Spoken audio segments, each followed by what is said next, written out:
আগামীকাল থেকে শুরু হচ্ছে বিশ্ব ইজতেমার প্রথম পর্ব। এতে অংশ নিতে তুরাগ তীরে জড়ো হচ্ছেন জুবায়েরপন্থীরা। অবস্থান নিয়েছেন নিজ নিজ খিত্তায়। জোরদার করা হয়েছে নিরাপত্তা ব্যবস্থা। এবার ৩ পর্বে অনুষ্ঠিত হবে ইজতেমা। প্রথম ২ পর্বে অংশ নেবেন জুবায়ের অনুসারীরা এবং শেষ পর্ব হবে সাতপন্থীদের নিয়ে।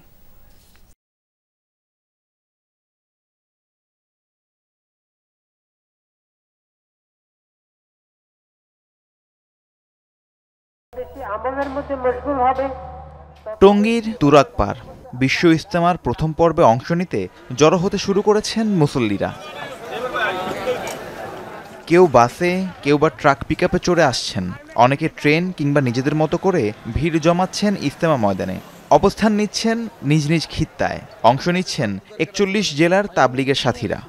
সবাই আমরা একই কাজে আসি, আল্লাহ তাআলাকে রাজি খুশি করার জন্য বা আল্লাহ তাআলার দিন প্রচারের জন্য। আমরা দিনের দাওয়াত থেকে শিখবো এবং বাড়ি যাওয়ার আমল করব। যতগুলো মানুষ এখানে উপস্থিত হয়েছে সবারই একটা উদ্দেশ্য আল্লাহর রাজি খুশি, নিজের আমলকে বাড়ানো, আর এখান থেকে আমরা কিছু শিখবো।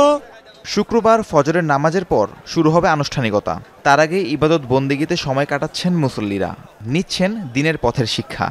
সূর্যাস্তের সাথে সাথেই আমাদের আরবি তারিখটা পরিবর্তন হয়ে যায়, দিনের পরিবর্তন হয়। সেই হিসাবে আজ বৃহস্পতিবার দিন মাগরিবের ওয়াক্তর সাথে সাথে আমাদের শুক্রবার দিন শুরু হয়ে যাবে।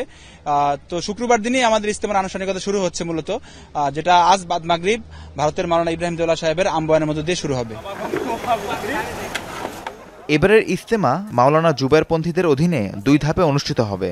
৩১ জানুয়ারি থেকে ২ ফেব্রুয়ারি প্রথম পর্ব, এরপর ৩ থেকে ৫ ফেব্রুয়ারি দ্বিতীয় ধাপ। নির্বিঘ্নে সব আয়োজন শেষ করতে জোরদার করা হয়েছে নিরাপত্তা।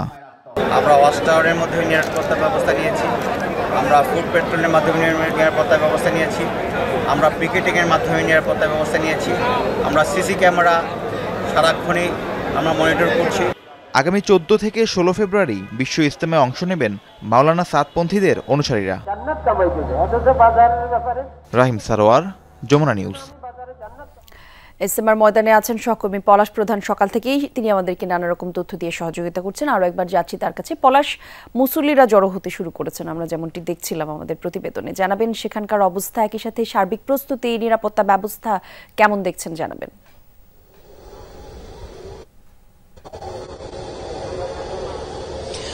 কলি নিরাপত্তা বিষয় যদি বলি সেক্ষেত্রে বলবো পুরো ইজতেমা সহ টঙ্গী এবং তুরাগ, রাজধানী উত্তরা সহ চারপাশে কিন্তু সাদা পোশাকে ঘিরে রেখেছে পুরো ইজতেমা ময়দান। আমি যদি ইজতেমা ময়দানটি একটু দেখানোর চেষ্টা করি সেক্ষেত্রে বলবো যে প্রত্যেকটি খিত্তা মুসল্লিরা অবস্থান করছে। ইজতেমার বাহিরে যারা রয়েছে তারাও ইজতেমার জায়গা না হওয়ার কারণে, অর্থাৎ প্রত্যেকটি খিত্তা ওয়াইজ যারা বিভিন্ন তিল চিল্লে দিয়ে আসবে তারাও যদি এখানে না অবস্থান করতে পারে সেক্ষেত্রে ইজতেমার বাহিরে তারা অবস্থান করবে, এমনটি কিন্তু জেনে আসছিলাম। তবে মূল আনুষ্ঠানিকতা যদিও শুক্রবার বাদ ফজর নামাজের পর থেকে শুরু হয়, সেক্ষেত্রে এবারে অর্থাৎ ৫৮তম যে আসরটি শুরু হচ্ছে এটি একদিন আগে, অর্থাৎ কিছুক্ষণ পরে মাগরিবের নামাজের পরপরই মূলত ভারতের যে মাওলানা রয়েছে ইব্রাহিম, তিনি মূলত মূল বয়ানের মাধ্যমে আনুষ্ঠানিকতা শুরু হবে। এতে করে বলা যায় যে একদিন আগেই মূল আনুষ্ঠানিকতা শুরু হচ্ছে।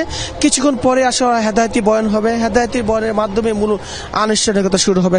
তবে ইজতেমা জুড়ে যে বিষয়টি প্রশ্ন থেকে বলা হচ্ছে যে ৫ স্তরে স্বেচ্ছাসেবী সহ ২০,০০০ কর্মকর্তা এখানে সাদা পোশাক সহ বিভিন্ন ইউনিফর্মে তারা প্রত্যেকটি খিত্তা থাকবে, যেন কোনো অপ্রীতিকর ঘটনা না ঘটে সে বিষয়ে পূর্বের প্রস্তুতি তো রয়েছে। আজকে সকালে আমরা যে বিষয়টি দেখেছি প্রত্যেকটি নিম্বরে তারা সিসি ক্যামেরা লাগিয়েছে এবং প্রবেশদ্বার এবং বিভিন্ন পয়েন্টে সিসি ক্যামেরা দেখে মূলত সেখানে তারা পর্যবেক্ষণ করছে। কিছুক্ষণ আগে আমরা যে বিষয়টি দেখেছি যে র্যাবের একাধিক ড্রোন ফুটেজের মাধ্যমে তারা ফুটেজ দিচ্ছে এবং ইজতেমার পুরো পাশে তারা দেখভাল করছে কোনো অপ্রীতিকর ঘটনা যেন না ঘটে সে বিষয়ে পূর্বের যে প্রস্তুতি সেটি মূলত প্রশ্ন নিচ্ছে।